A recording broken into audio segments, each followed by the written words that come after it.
Welcome back to Big Mouth and welcome to the DCEU and everything else extra. One of the main reasons for this video is that my brother sent me an interesting article from The Guardian about Batman vs Superman, and I wanted us to read it together. So it says, hear me out, why Batman v Superman isn't a bad movie. I don't know when this article was done, how old it is or whatever. Anyway, the most famous or infamous sequence in Batman v Superman Dawn of Justice comes along just after Batman has bashed Superman over the head with a wash basin. Weakened by kryptonite gas grenades, the Man of Steel, Henry Cavill, gasps that Lex Luthor has kidnapped his mother, Martha. Why did you say that name, Roz, the Cape Crusader Ben Affleck? His own mother, you see, was called Martha too. I remember on seeing the film being almost as staggered as Batman was.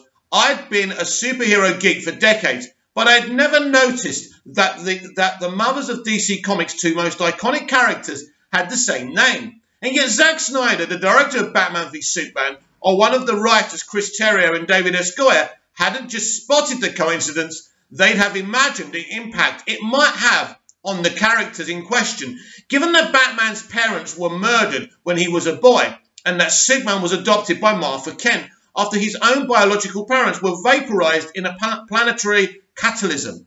As different as the two superheroes were, Batman v Superman showed that they were linked by the trauma of their parents' horrific deaths. Genius. This is a film I thought that my fellow nerds were going to adore. I wasn't entirely correct. Most critics slated Batman v Superman as a miserable mess with a headache-inducing score by Hans Zimmer and Junkie XL. And how can anyone hate that score? These people are bums, aren't they? And the colour palette so dingy that it looked as if Superman had washed his blue and red jumpsuit along with his black jeans. Even viewers with a high tolerance for masks and capes were unimpressed all too soon. Snyder's film became a symbol of the way that Warner was mishandling DC's superheroes as opposed to the way that Disney was handling Marvel's. And nothing about it was as derided as the Martha scene. It's interesting, it wasn't, I think the Star Wars sequel trilogy proves that Disney didn't handle Marvel well at all, but Kevin Feige has. Anyway, moving on. Well, okay, I admit that the dialogue could have been more elegant. Maybe the characters shouldn't have kept referring to Superman's adoptive mother by her Christian name. But I maintain that the Martha idea was a clever one, and it's connected to the key theme, which makes me love Batman v Superman. While so many people loathe it, Snyder dared to take two of the most popular, commercially viable superheroes ever created and to say that they were both screwed up mummy's boys. Marvel's cinematic universe is in contrast. It's stoked with well-adjusted, quip-swapping paragons. Even the Batman played by Christian Bale was a clubbable fellow, but Snyder gave some serious thought to the question of what our favourite costume crime fighters might be like if they actually existed. The point I make a lot, by the way. And he concluded, not unreasonably, that a omnipotent extraterrestrial and an orphan billionaire vigilante might have deep-rooted psychological issues. Inspired by Frank Miller's game-changing 1986 graphic novel, The Dark Knight Returns, Snyder decided that Batman and Superman would be insecure, angry, guilt-ridden, nightmare-haunted, and despised by a fearful populace. Somehow, he got away with making a multi-million-dollar blockbuster on that very subject, and I think we're all grateful that he did. Yes, it's hectic, dystopian, and apparently lit by a low-watt torch bulb. Yes, it has an overinflated sense of its own importance, nothing wrong with that, but that's how its two paranoid frenemies see the world. Affleck's Batman is a sadistic loner who, thanks to the star's imposing size and well-publicised personal demons, could plausibly beat up a roomful of Russian gangsters. This was the brutal bruiser that we Dark Knight Returns devotees had been waiting for. Cavill's frowning Superman, meanwhile, isn't the gentle charmer that Christopher Reeves was. Snyder prefers to depict him as a living missile, sonic booming through the sky, or else as a divine messenger, floating down from on high for a brief contemptuous word with us earthbound mortals. Since Batman v Superman was released, the television series The Boys and the film Brightburn have both played with the notion that an indestructible, accountable Superman type might be a terrifying existential threat. But Snyder's uncompromisingly subversive epic did so with Superman himself. In a starting early sequence, the director recaps the climactic fight between Superman and General Zod from 2013's Man of Steel. But this time we see it from ground level. We see the shattering skyscrapers, the choking dust clouds, the innocent civilians who are killed and maimed. In short, we see the mass destruction which tends to be glossed over in Marvel's blockbusters, something that Zack said himself in an audio recording I played you the other day on the DCEU Daily. I understand why this doom and gloom might have been off-putting, but it was supposed to be. Batman v Superman isn't a superhero movie, but an anti-superhero movie. A film about two people only a mother could love.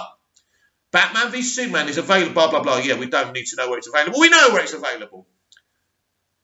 Just when we need it the most, millions of readers around the world are flocking to The Guardian in search of honest, authoritative, fact-based... Am I still reading this? What's going on here? We believe every one of us divide.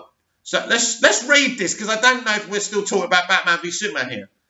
News is under threat, blah, blah, blah. Is that... No, that's the article, basically. So basically, what I've just read you is a very intelligent piece of journalism. Instead of coming in and saying, I hate Batman v Superman, there's no gags, there's no jokes, there's no bright colour palettes. What this guy actually does, he evaluates the piece for what it is. The film isn't the MCU. This is Zack Snyder's DC Extended Universe. The Snyderverse, as we know it. Because it was so unique and different, and the public were divided about it, and they feel they could have made more than they did on both movies, Man of Steel and Batman v Superman. They drove Snyder out. And that's the truth of the matter. This could have all been different. I think what Zack was attempting to do was unique and groundbreaking. And Brightburn and The Boys prove that some people were watching and listening. And the whole point is, even though this Batman and Superman are different, and, you know, there's this kind of deconstruction about the way they're written, the whole point of deconstructing them was to reconstruct them in the Justice League trilogy. That was the whole point. But people had no patience. They judged the film on what they saw. But even if you judge the film on what you see, it's fantastic, unique and different, but not for being unique and different sake. So I think that's an excellent article, and I really, really wanted to read it to you. I think, as you know, I think the more and more distance we have from Batman versus Superman, the more and more people are coming to the party. And when they see Zack Snyder's Justice League, I think a lot of people are going to be clamouring for the Snyderverse to be restored. And I'm not even talking about us, Snyderverse fans.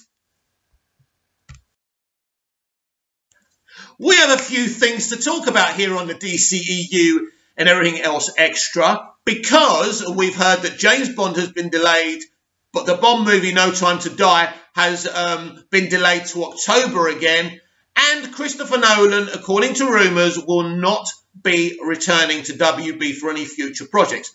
So first of all, let's talk about Bond. The Bond situation is very complex and complicated. MGM are up for sale now.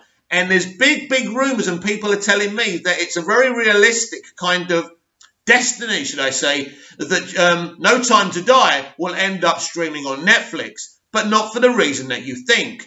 MGM is for sale, and Netflix are the favourites to acquire it.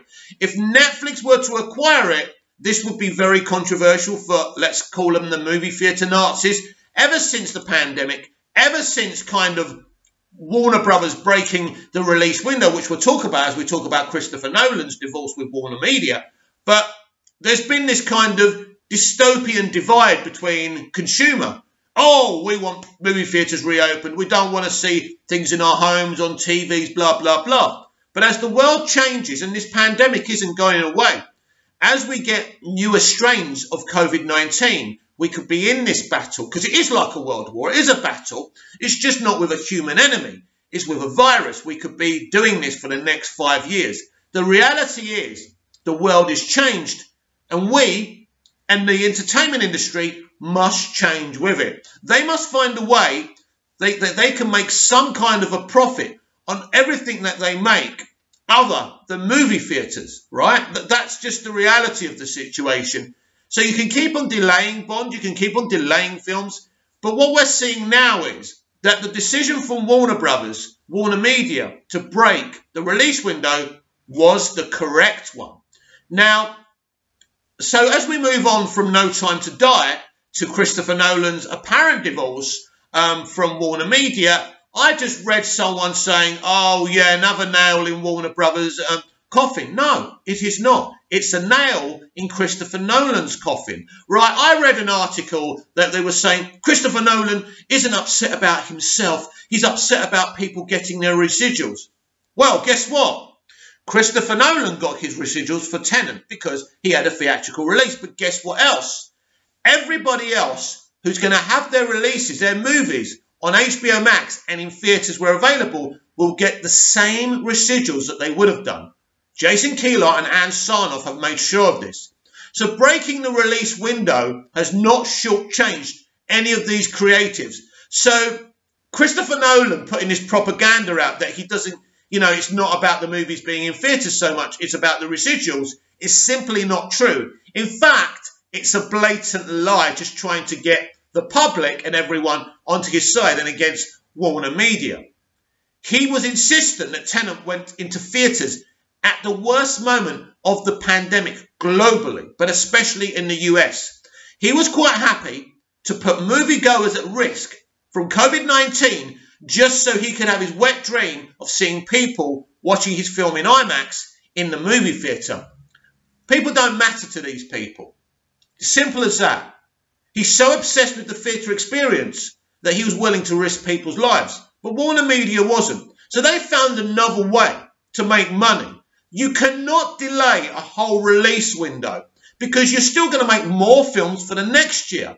So it's a domino effect. It's like trying to squeeze, 2 million cases of Coca-Cola, in a little room.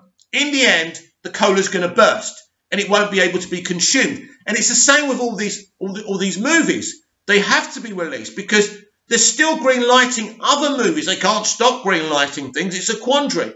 So they have to accept that maybe they'll make a slight loss. But HBO Max is going to get subs. They're going to make money via that.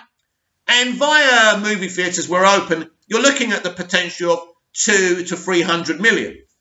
So that isn't bad. It isn't great in a normal world, but we're not in a normal world. So you either do what they do with their own streaming platform, or what you can do is release in movie theatres globally where you can, and also globally release on pay-per-view, which means you could make, if your film's not divisive, Wonder Woman 84 was slightly divisive, so it probably could have made an extra 100 million if it didn't split the audience down the middle, but that's going to make about 200 million, which is pretty good. But you could end up making about 400 or 500 million via movie theatres where open and global pay-per-view rollout as well. So that's not bad. Now, it's not the $1 billion they're used to, but as I say, we are in a very serious situation and they have no choice. Well, the others are not releasing. They're postponing all the time. But at the end of the day, it's because they can't really, like some of these kind of smaller studios, like Universal, whatever, Sony or whoever else, right? They can't afford to do what Warner Media are doing with the residuals. Still pay out those residuals, even though they're going to make less money out of the movies. But at the end of the day, Warner Media made the right decision.